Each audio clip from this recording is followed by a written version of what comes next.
Hello student, welcome back to my YouTube channel sense and studies. आज मैं आपके बीच लाया हूँ ratio and proportion, quantitative aptitude का one of the best topic है। तो आज हम नए टॉपिक के साथ आगे बढ़ेंगे, रेशियो एंड प्रपोर्शन। हिंदी में बोले तो अनुपात और समानुपात। तो सबसे पहले मैं आपका पहला क्वेश्चन लेके आ रहा हूँ। A ratio B, this is 4:3। B ratio C, this is 5:3। और हमें ये पूछ रहा है कि A ratio B ratio C कितना होगा। तो मैं आपको एक शॉर्टेस्ट तरीका बताऊंगा। वैसे तो इसको हम करने लगे तो काफी टाइम लगेगा, लेकिन एक शॉर्टेस्ट तरीके से इसको मैं 2 मिनट में आपको करके बता दूंगा। तो देखिए, यहाँ पे सबसे पहले आपको क्या करना है, जो रेशियो निकालनी है उसे यहाँ पे आप लिख दीजिए, राइट। उसके बाद जो सबसे पहले लिखी हुई रेशियो है दैट इज 4:3, इसको ठीक आप ए और बी के नीचे लिखिए और यहाँ पे आप ब्लैंक छोड़ दीजिए, ठीक है। नेक्स्ट क्या है, बी और सी। बी और सी कितना है, 5:3। अब बी और सी के नीचे लिख दीजिए 5:3। अब यहाँ पे एक ब्लैंक रहेगी, राइट। अब इस ब्लैंक में आपको क्या करना है, जो ये बी के नीचे दिया है 3, इसी को आपने आगे लिख देना है, राइट। और इसमें क्या करना है, जो बी के नीचे 5 लिखा है, ठीक है, इसी को आपने यहाँ पे लिख देना है, दिस वन, ओके।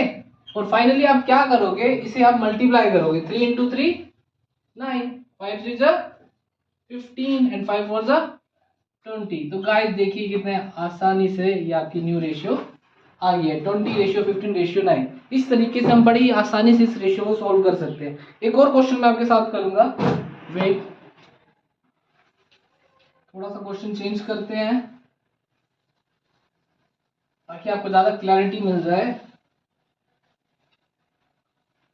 चलिए नेक्स्ट क्वेश्चन लेते हैं, 5:6 7:3। फिर से ये बोल रहा है ए बी सी हमें निकाल के दीजिए। तो right down again same thing, A और बी के नीचे क्या है, 5 और 6, ठीक है। 5 6 ब्लैंक छोड़ दीजिए। नेक्स्ट बी और सी के नीचे क्या है, 7:3, इसे ब्लैंक छोड़ दीजिए। इसके आगे क्या आएगा, 6, इसके आगे क्या आएगा, 7। अब मल्टीप्लाई करना है, 6 3 जा 18, 6 7 जा 42 एंड 5 7 जा 35। तो 35:42:18, दैट्स द आंसर।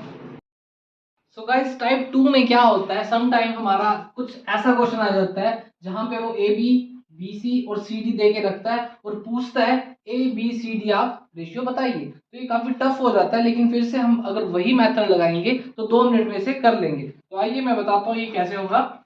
सी, सबसे पहले आपको क्या करना है, ए बी की रेशियो कितनी है, 3:4, राइट। आगे आपको खाली छोड़नी है और मैंने बताया था क्या भरना है इसमें, यही टर्म आगे भरनी है, 4 and 4, right. Next is what, BC. BC कितना है, 5:2। ये बीसी के नीचे लिखना, ओके, 5:2। और इससे आगे क्या लिखेंगे, ये वाली डिजिट इससे आगे लिखेंगे और इससे पीछे क्या लिखेंगे, ये वाली डिजिट इससे पीछे लिखेंगे, okay guys. Next is C और डी। सी डी कितना है आपका, 3:1। सी डी के नीचे लिखेंगे 3:1। यहाँ पे ब्लैंक है, यहाँ पे भी ब्लैंक है, तो यहाँ पे क्या आ जाएगा, अगेन 3 एंड 3। फाइनली हमें क्या करना है, इन सभी को फाइनली हमें मल्टीप्लाई करना है, हमारा आंसर आ जाएगा 4 2 जा 8, 8 इंटू 1 8, राइट।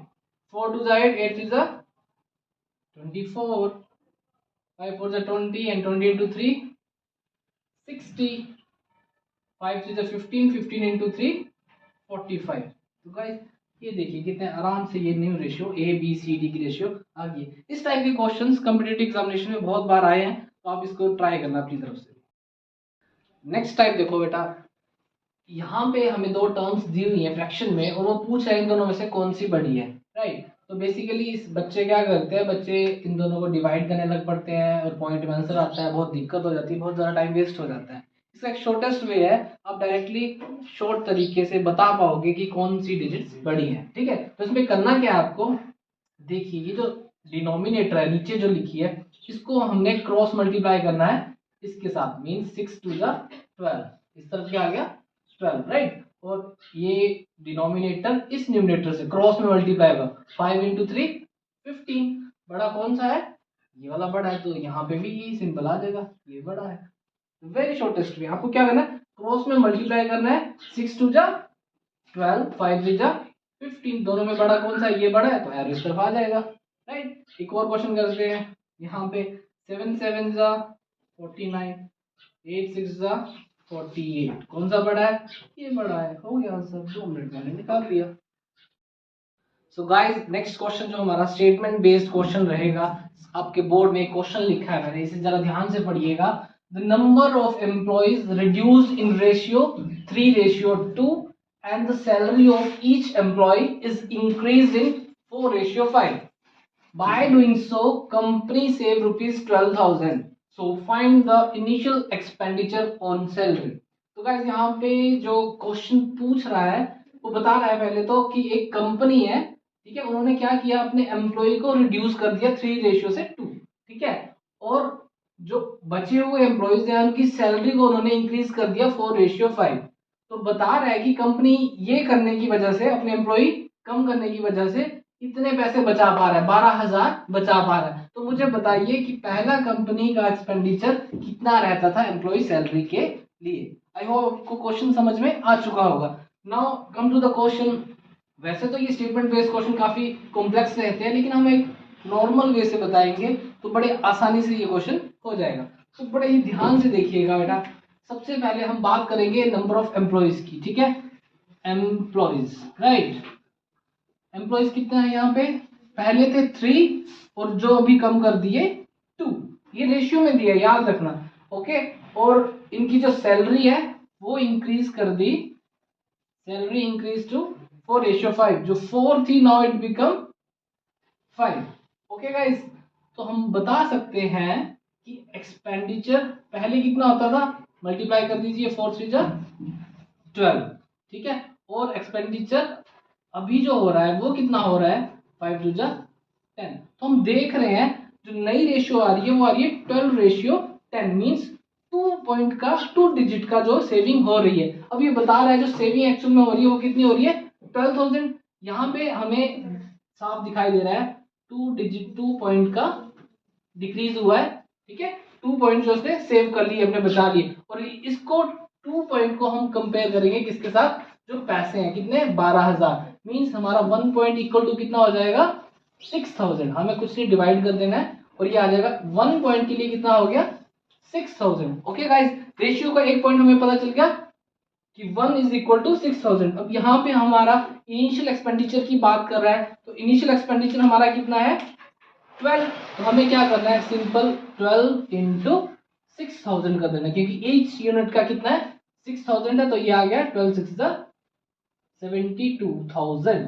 ओके, 72,000 इसका आंसर आ गया। इनिशियल एक्सपेंडिचर ऐसा है। और गाइस अभी क्या है, कई बार क्वेश्चन ऐसा भी पूछ सकता है कि बाद का एक्सपेंडिचर कितना है, तो बाद का हम बता सकते हैं, बाद का कितना है, 10 है, तो 10 को हम मल्टीप्लाई कर देंगे 6,000 से, and this answer will be 60,000।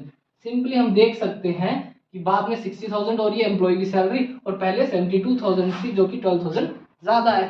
तो इस तरीके से हम बड़ी आसानी से ये क्वेश्चन सोल्व कर सकते हैं।